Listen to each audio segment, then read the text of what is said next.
Hello students, BCom financial એકાઉન્ટમાં કંપનીના વાર્ષિક હિસાબોનો એક દાખલો શીખીશું. તો સૌપ્રથમ તમારી સ્ક્રીન ઉપર જો આપણે દાખલો સમજી લઈએ અને ત્યારબાદ એને સોલ્વ કરીશું.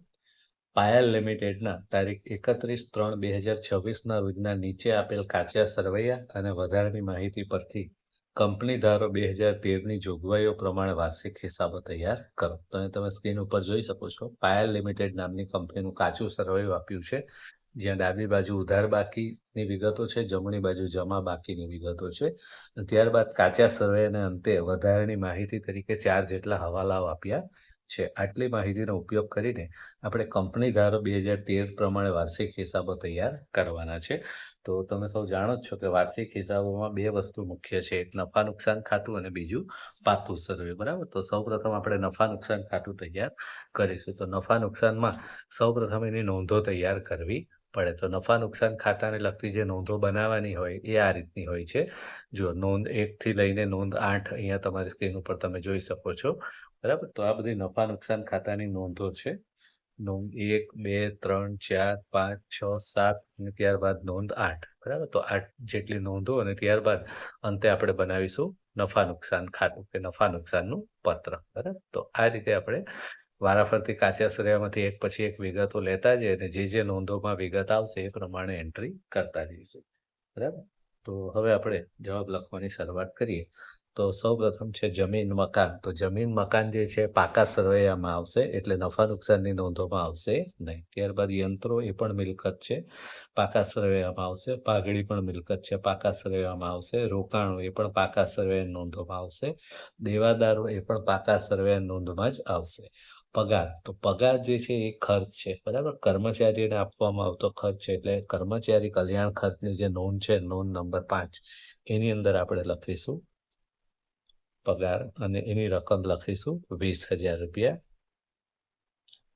ત્યારબાદ પ્રાથમિક ખર્ચ. તો પ્રાથમિક ખર્ચ જે છે અન્ય ખર્ચની નોંધમાં આવશે. તો અન્ય ખર્ચા જે છે એની નોંધમાં લખીશું આપણે પ્રાથમિક ખર્ચ. હવે અન્ય ખર્ચમાં જે પ્રાથમિક ખર્ચની રકમ માંડીવાળી હોય એ જ બતાવવાની છે. જો નહીં માંડીવાળી હોય તો બતાવવાની નથી. તો હવાલામાં સૂચના આપી છે, તમે બીજા હવાલામાં જોઈ શકો. પ્રાથમિક ખર્ચની 40% રકમ માંડી વાળો, એટલે 40% રકમ આપણે પ્રાથમિક ખર્ચની માંડી વાળવાની છે. તો એ 40% રકમ જ આપણે અહીંયા બતાવવાની છે, માંડી વાળેલ 40% રકમ. બરાબર. તો કુલ રકમ 10,000 છે. 10,000 ના 40% એટલે કેટલા? 4,000. તો 4,000 રૂપિયા જ આપણે બતાવવાના છે. તો પ્રશ્ન એ થયો કે બાકીની 60% રકમનું શું? તો બાકીની 60% રકમ જે નથી માંડી વાળેલ એ અન્ય બિનચાલુ મિલકતોમાં આપણે બતાવીશું. બરાબર. ચાલો, તો પ્રાથમિક ખર્ચનો મુદ્દો પૂરો થયો. ત્યારબાદ ગાલખાત.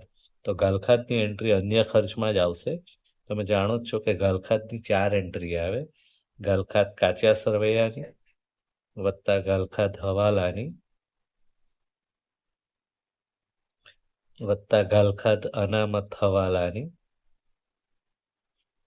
આ 3નો સરવાળો કરીને ત્યારબાદ એમાંથી માઇનસ કરીશું ગાલખાત અનામત કાચા સરવૈયાની. બરાબર. અને ત્યારબાદ ચોખ્ખી રકમ બહાર લખવાની હોય છે. તો અહીં તમે જોઈ શકો છો સૌ પ્રથમ કાચા સરવૈયાની. તો કાચા સરવૈયાની જે ગાલખાત છે એ કાચા સરવૈયામાં આપી હોય એ આ 2,000 રૂપિયા, તો એ અહીં લખીશું. બરાબર. ત્યારબાદ ગાલખાત અનામત કાચા સરવૈયાની. અનામતની હંમેશા જમા બાકી આવે. બરાબર. તો જમા બાજુમાં હશે, જમા બાકીમાં તમે જોઈ શકો છો ગાલખાત અનામત 3,000 રૂપિયા. તો આ ગાલખાત અનામત કાચા સરવૈયાની કહેવાશે. બરાબર. હવે રહી હવાલાની ગાલખાત અને હવાલાની ગાલખાત અનામત. તો એ હવાલામાં આપી હોય. તો હવાલામાં તમે જુઓ અહીંયા ચોથા હવાલામાં સૂચના આપી છે, દેવાદારો પર 4,000 રૂપિયા ગાલખાત માંડી વાળવાની છે અને 5% ગાલખાત અનામતની જોગવાઈ કરવાની છે. તો જે ગાલખાત માંડી વાળવાની છે એ હવાલાની ગાલખાત કહેવાશે 4,000 રૂપિયા. બરાબર. અને ગાલખાત અનામતની જોગવાઈ કરવાની છે 5%. તો એ શાના પર કરવાની છે? દેવાદારો પર. તો દેવાદારોની રકમ કેટલી છે? જુઓ, 40,000 રૂપિયા દેવાદારોની રકમ આપી છે. તો એના પર થોડી ગણતરી કરવી પડશે. 40,000 રૂપિયાના દેવાદારો છે. બરાબર. સૌ પ્રથમ એના પર ગાલખાત અનામત નહીં બાદ કરવાનું, સૌથી પહેલા ગાલખાત હવાલાની માઇનસ કરવાની. તો દેવાદારોમાંથી આપણે 4,000 રૂપિયા જે છે એ ગાલખાત હવાલાની માઇનસ કરીશું. બરાબર. પછી જે રકમ વધે એના પર ગાલખાદ અનામતની જોગવાઈ કરવાની. હવે 5% જે ગાલખાદ અનામતની જોગવાઈ કરવાની છે 36,000 પર કરવાની. ગાલખાદ અનામત હવાલાની 5%. તો 36,000 ના 5% એટલે કેટલા થશે? 1,800 રૂપિયા. તો 1,800 રૂપિયા જે ગાલખાદ અનામત જે છે એ હવાલાની કહેવાશે, એ આપણે અહીં લખીશું. બરાબર. હવે 3 સરવાળો 7,800 અને એમાંથી 3,000 બાદ કરો તો 4,800 રૂપિયા ગાલખાદની ચોખ્ખી રકમ બહાર નીકળશે. બરાબર. તો આ રીતે ગાલખાદનો મુદ્દો પૂરો થયો. ત્યારબાદ સ્ટોકની તારીખ આપી છે 1/4/25 એટલે એ શરૂઆતનો સ્ટોક કહેવાશે. તો સ્ટોકની કિંમતમાં ફેરફારની આપણે જે નોંધ બનાવી છે એની અંદર આવશે શરૂઆતનો સ્ટોક 78,000. એને આપણે લખીને એની અંદરથી આખતનો સ્ટોક માઇનસ કરવાનો હોય, જે હંમેશા હવાલામાં આપ્યો હોય છે. બરાબર. તો હવાલામાં તમે જોઈ શકો છો આખતનો સ્ટોક પહેલા જ હવાલામાં આપેલો છે 31/3/26 એટલે આખત તારીખ. સ્ટોક 1,10,000 રૂપિયાની ચોપડે કિંમતનો હતો, જેની બજાર કિંમત 1 લાખ હતી. હવે બે કિંમત આપી છે, ચોપડે કિંમત, બજાર કિંમત. આપણે કઈ કિંમત ધ્યાનમાં લેવાની? તો નિયમ એવો છે કે બે પૈકી જે ઓછી કિંમત હોય એ ધ્યાનમાં લેવાની. ઓછી કિંમત કઈ છે? 1 લાખ. બરાબર. તો આખર સ્ટોકની કિંમત ધ્યાનમાં લઈશું 1 લાખ રૂપિયા. તો 78,000માંથી 1 લાખ બાદ કરીએ એટલે માઇનસમાં જવાબ આવશે 22,000 રૂપિયા. બરાબર. સ્ટોકમાં 22,000 રૂપિયા ફેરફાર આવશે. રોકડ અને બેંક શિલ્લક એ મિલકત છે એટલે પાકા શ્રેયમાં લખીશું ખરીદી જે છે માલ સામગ્રીની વપરાશ કે ખરીદીની નોંધ આપણે બનાવી છે નોંધ નંબર 3, એમાં લખીશું 2 લાખ રૂપિયા. ખરીદ પરત આપી હોય તો બાદ કરીશું. ત્યારબાદ ડિરેક્ટર ફી. તો ડિરેક્ટર ફી જે છે અન્ય ખર્ચાની નોંધમાં આવશે. નોંધ નંબર 8 આપણે બનાવી છે અન્ય ખર્ચાની, એની અંદર લખી દઈશું ડિરેક્ટર ફી 10,000 રૂપિયા.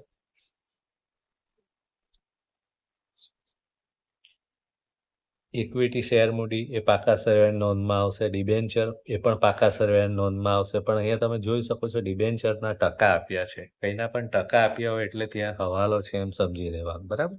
તો 2 લાખ રૂપિયાના ડિબેન્ચર છે ને 8%ના છે. એનો અર્થ શું થયો? એના પર 8% લેખે વ્યાજ ચૂકવવું પડશે. તો વ્યાજ કેટલું થશે? 16,000 રૂપિયા વ્યાજ થશે ડિબેન્ચર પર. હવે વ્યાજ ચૂકવ્યું છે કે નથી ચૂકવ્યું એની કોઈ સૂચના આપી નથી. એનો અર્થ કે આ વ્યાજ ચૂકવવાનું બાકી છે. ચૂકવવાનું બાકી છે એટલે નાણાકીય ખર્ચમાં લખાશે ચૂકવવાનું બાકી ડિબેન્ચર વ્યાજ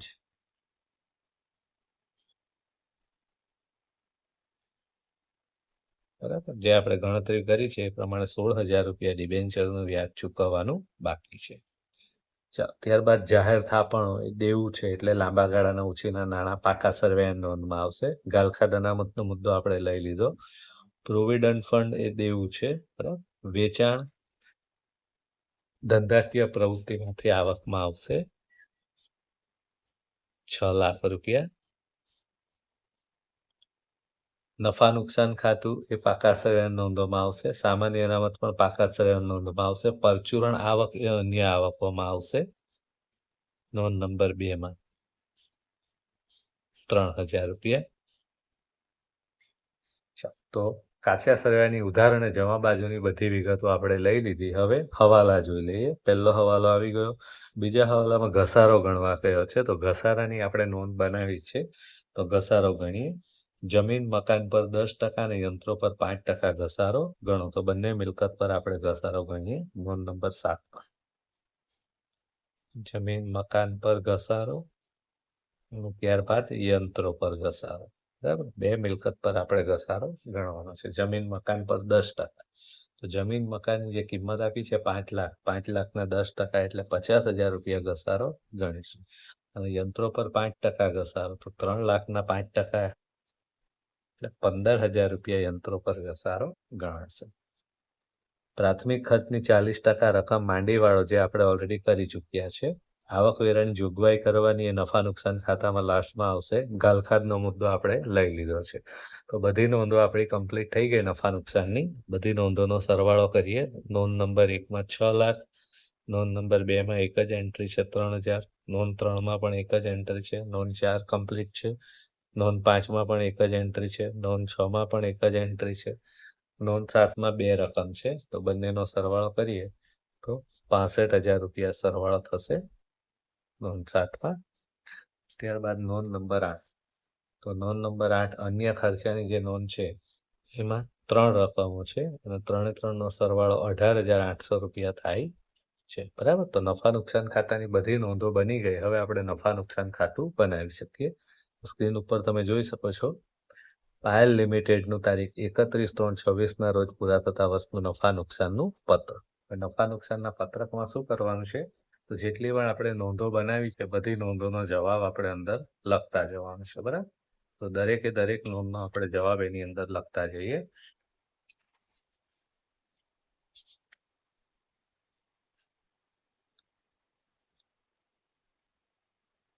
તો સૌથી પહેલા આવકોની નોંધથી શરૂ કરીએ. તો સૌથી પહેલી નોંધ છે આપણી, તમે જોઈ શકો છો ધંધાકીય પ્રવૃત્તિમાંથી આવક નોંધ નંબર 1.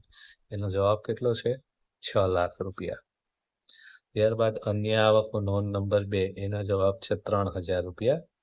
બરાબર. એટલે કુલ આવક થશે 6,03,000 રૂપિયા. આવકની નોંધો 2 જ આવે, બંનેનો સરવાળો થઈ ગયો. હવે જાવકો ખર્ચા. ત્રીજા નંબરની નોંધથી જાવકો શરૂ થાય છે. તો સૌથી પહેલા છે માલ સામગ્રીની ખરીદી વપરાશ એટલે કે ખરીદી. એના માટે નોંધ નંબર 3. એનો જવાબ છે 2 લાખ રૂપિયા.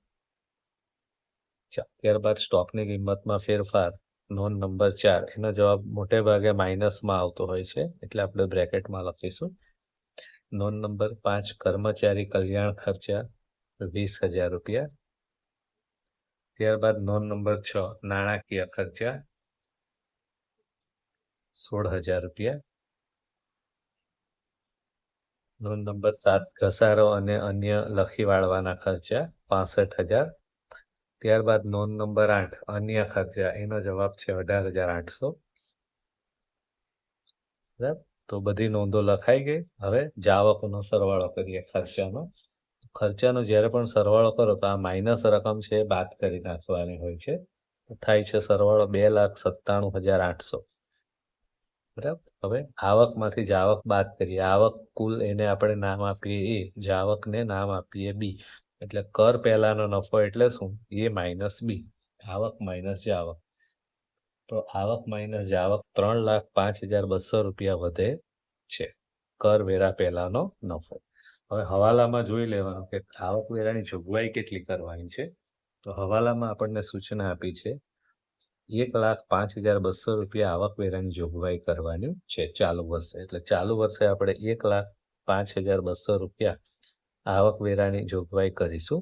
તો નફામાંથી એ બાદ કરીએ એટલે ચોખ્ખો નફો બચે છે 2 લાખ રૂપિયા, જે કરવેરા પછીનો ચોખ્ખો નફો કહેવાશે. બરાબર. આ રીતે આપણું નફા નુકસાનનું પત્રક તૈયાર થઈ ગયું છે. બરાબર. હવે આપણે પાકું સરવૈયું બનાવવાનું છે. તો જે રીતે આપણે નફા નુકસાનનું પત્રક તૈયાર કર્યું બધી નોંધો સહિત, એ જ રીતે પાકું સરવૈયું પણ એની નોંધો સહિત બનાવવાનું હોય છે. તો તમે પાકા સરવૈયાની નોંધો જોઈ શકો છો અહીંયા. શેર મૂડી, અનામત અને વધારો. બરાબર. લાંબા ગાળાના ઉછીના નાણાં, લાંબા ગાળાની જોગવાઈઓ, અન્ય ચાલુ દેવા, ટૂંકા ગાળાની જોગવાઈઓ. ત્યારબાદ નોંધ નંબર 7, જ્યાંથી મિલકતની નોંધો ચાલુ થાય છે. દ્રશ્ય મિલકતો, અદ્રશ્ય મિલકતો.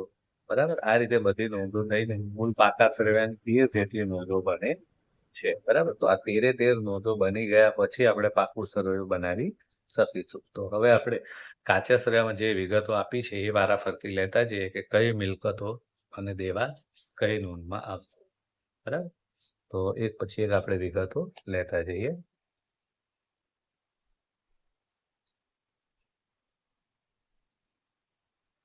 તો સૌ પ્રથમ છે જમીન મકાન. જમીન મકાન એટલે મિલકત છે. બરાબર. તો દ્રશ્ય મિલકતોની નોંધ નંબર 7 જે બનાવી છે એની અંદર આપણે લખીશું જમીન મકાન. એની કિંમત આપી છે 5 લાખ રૂપિયા, જે શરૂઆતની બાકી કહેવાશે. ત્યારબાદ છે યંત્રો. એની પણ શરૂઆતની બાકી આપી છે 3 લાખ રૂપિયા. હવે બંને દ્રશ્ય મિલકતો છે એને એના પર ઘસારો બાદ કરવાનો હોય છે. તો ઘસારાનો હવાલો બીજા હવાલામાં આપ્યો છે. જુઓ, જમીન મકાન પર 10%, યંત્રો પર 5% ઘસારો ગણો. તો જમીન મકાન પર 10% લેખે 50,000 ઘસારો થશે. યંત્રો પર 5% લેખે 15,000 રૂપિયા ઘસારો થશે. તો ઘસારો બાદ કર્યા પછી જે રકમ વધે એ છેવટની બાકી કહેવાશે. તો 5,00,000માંથી 50,000 બાદ કરીએ તો 4,50,000 વધશે અને અહીંયા 2,85,000 રૂપિયા વધશે.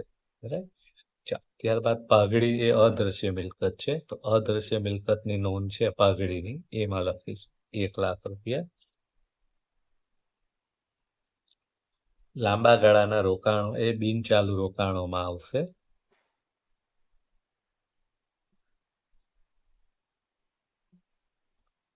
એની રકમ છે 80,000 રૂપિયા. ત્યારબાદ દેવાદારો જે છે વેપારી લેણાની નોંધમાં આવશે. તો વેપારી લેણાની નોંધમાં લખીશું દેવાદારો.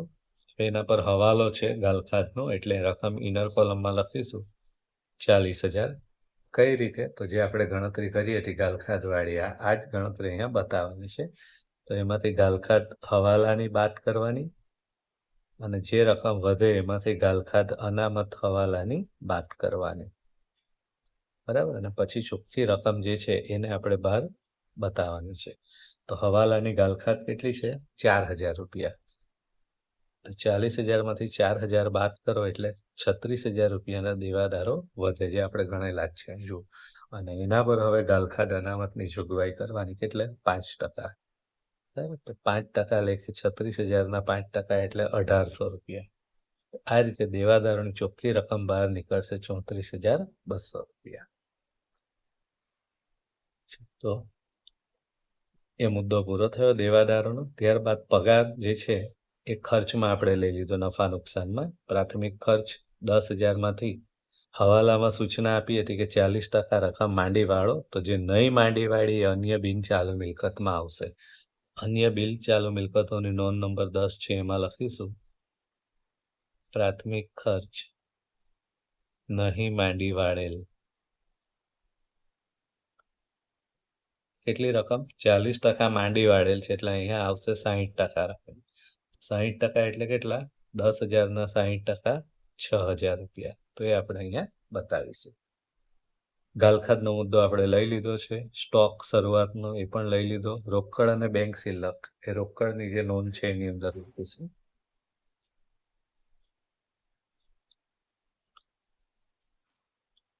રોકડ અને બેંક શિલ્લક 90,000 રૂપિયા.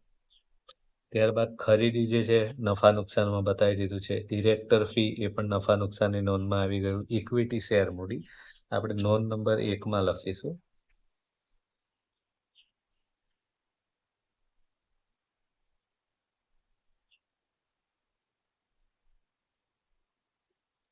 ₹4,00,000 રૂપિયા. ત્યારબાદ ડિબેન્ચર એ લાંબા ગાળાના ઉછીના નાણાંમાં આવશે.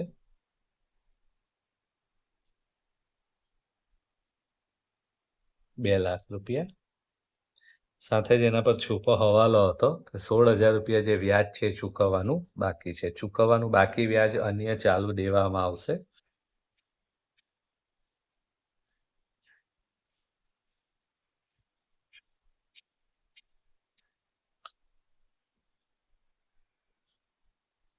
જાહેર થાપણો પણ લાંબા ગાળાના ઉછીના નાણાંમાં જ આવશે.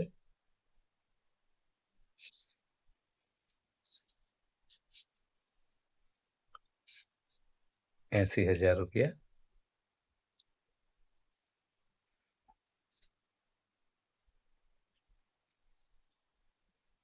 અનામત ગાલખાત અનામત આપણે મુદ્દો લઈ લીધો છે. પ્રોવિડન્ટ ફંડ એ લાંબા ગાળાની જોગવાઈઓની નોંધમાં આવશે. પ્રોવિડન્ટ ફંડ 17,000 રૂપિયા. વેચાણ એ નફા નુકસાનની નોંધમાં લઈ લીધું. નફા નુકસાન ખાતું, તો નફા નુકસાન ખાતું જે છે એ અનામત અને વધારામાં આવશે. એની અંદર લખીશું નફા નુકસાન ખાતું. બરાબર. શરૂઆતની બાકી આપી છે ₹1,00,000 રૂપિયા. હવે એના પર ઘણા બધા હવાલાની અસર આપવાની હોય એટલે એને ઇનર કોલમમાં જ લખીશું. આ શરૂઆતની બાકી છે, એની અંદર ચાલુ વર્ષનો ચોખ્ખો નફો ઉમેરીશું.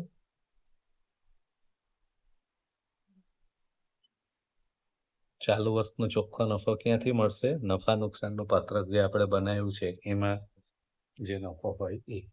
તો તમે જોઈ શકો છો નફા નુકસાનનું પત્રક, એમાં ચોખ્ખો નફો કેટલો છે કરવેરા પછીનો? ₹2,00,000 રૂપિયા. તો ₹2,00,000 રૂપિયા એની અંદર ઉમેરી દઈશું. એટલે ગયા વર્ષનો નફો 1,00,000, ચાલુ વર્ષનો 2,00,000, કુલ 3 લાખ રૂપિયા નફો થઈ ગયો. બરાબર. હવે એમાંથી કોઈ ફાળવણી કરવાની હોય તો બાદ થાય. ફાળવણીમાં શું આવે તો હવાલામાં જોઈ લેવાનું. કર બાદ ચોખ્ખા નફાના 10% રકમ સામાન્ય અનામત ખાતે લઈ જવાની છે એવી સૂચના આપી છે. એટલે જે કર બાદ ચોખ્ખો નફો છે એના 10% રકમ સામાન્ય અનામતમાં આપવાની છે. તો લખીશું માઇનસ સામાન્ય અનામત ખાતે. કેટલી રકમ? કર બાદ ચોખ્ખા નફાના 10%. તો આ કર બાદ ચોખ્ખો નફો 2 લાખ છે. 2 લાખના 10% એટલે કેટલા? 20,000 રૂપિયા. તો 20,000 રૂપિયા આપણે સામાન્ય અનામત ખાતે આપવાના છે. આ સિવાય સૂચિત ડિવિડન્ડ હોય તો એ પણ લખવાનું, પણ અહીંયા ડિવિડન્ડનો કોઈ હવાલો આપ્યો નથી. બરાબર. 3 લાખમાંથી 20,000 બાદ કરીએ તો નફા નુકસાન ખાતાની ચોખ્ખી રકમ 2,80,000 રૂપિયા નીકળશે. બરાબર. હવે આજે સામાન્ય અનામતમાં રૂપિયા આપ્યા, નફા નુકસાનમાંથી ઓછા થયા પણ સામાન્ય અનામતમાં વધશે. તો સામાન્ય અનામતનો મુદ્દો પણ અહીંયા સાથે લઈ જ લઈએ. સામાન્ય અનામત શરૂઆતની બાકી. તો જુઓ સામાન્ય અનામતની બાકી કેટલી આપી છે? અહીંયા આપી જ છે 27,000 રૂપિયા. એટલે કે વર્ષની શરૂઆતમાં આટલું સામાન્ય અનામત હતું, પ્લસ ચાલુ વર્ષના નફામાંથી બીજું કેટલું આપ્યું? 20,000 નો વધારો કર્યો. પ્લસ વધારો ક્યાંથી આપ્યો? નફા નુકસાન ખાતામાંથી 20,000 રૂપિયા. એટલે હવે સામાન્ય અનામત કેટલું થઈ ગયું? 47,000 રૂપિયાનું થઈ ગયું. ચાલો, તો સામાન્ય અનામતનો મુદ્દો પણ પૂરો થયો. પરચુરણ આવક જે આપણે આવકની નોંધમાં લઈ લીધું છે નફા નુકસાનમાં. બરાબર. વધારાની માહિતીમાં જોઈ લઈએ. સ્ટોક આપ્યો છે. સ્ટોકની આપણે નોંધ બનાવીએ છીએ. નોંધ નંબર 11, માલ સામગ્રીનો સ્ટોક, જેની અંદર આખરનો સ્ટોક લખાશે. બે કિંમત આપી છે, ચોપડે કિંમત અને બજાર કિંમત. આપણે અગાઉ વાત કરી ગયા કે જે કિંમત ઓછી હોય એ ધ્યાનમાં લેવાનું. તો 1 લાખ રૂપિયા. બરાબર. ઘસારાની નોંધ થઈ ગઈ. પ્રાથમિક ખર્ચનો મુદ્દો પૂરો થયો. આવકવેરાની જોગવાઈ જે છે એ ટૂંકા ગાળાની જોગવાઈમાં બતાવવાની છે. તો ટૂંકા ગાળાની જોગવાઈની નોંધમાં આવકવેરાની જોગવાઈ આપણે બતાવીશું. તો ટૂંકા ગાળાની જોગવાઈની જે નોંધ છે એ તમે જોઈ શકો છો. નોંધ નંબર 6 એની અંદર લખીશું આવકવેરાની જોગવાઈ.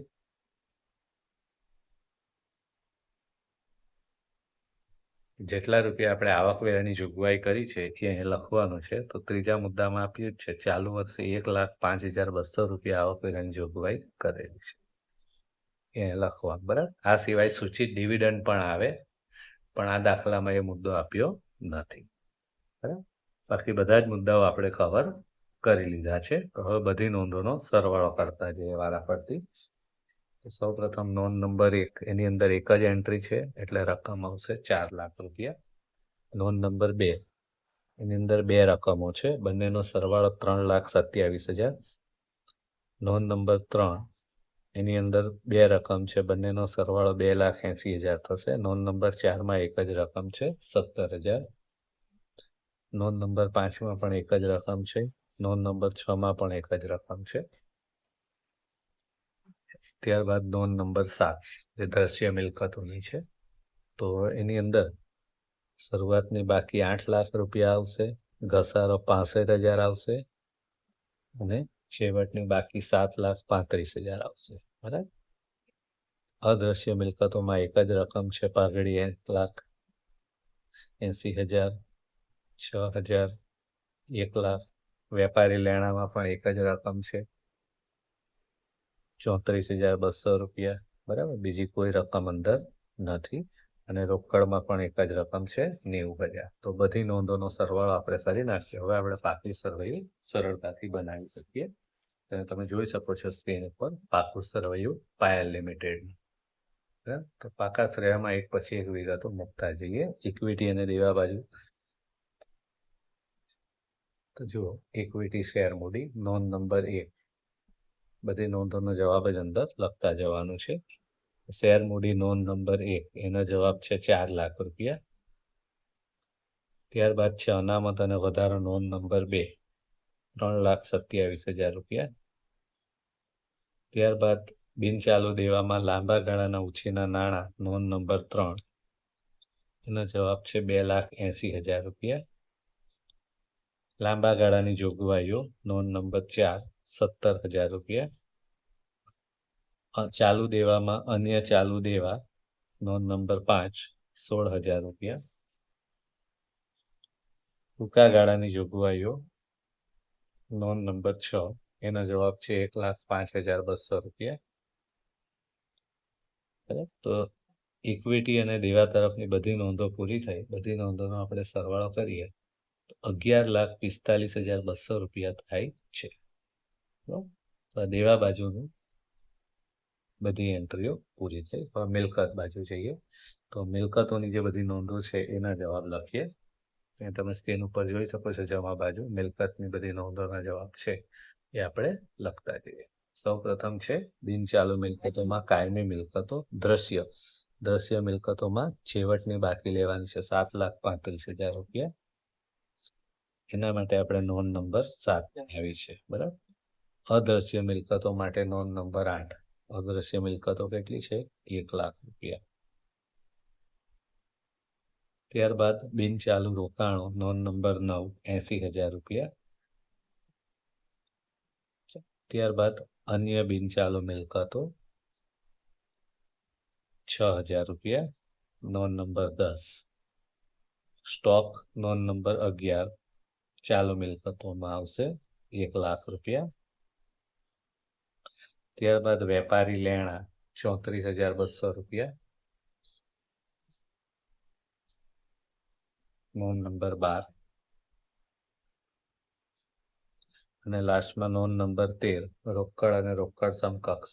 એનો જવાબ છે 90,000.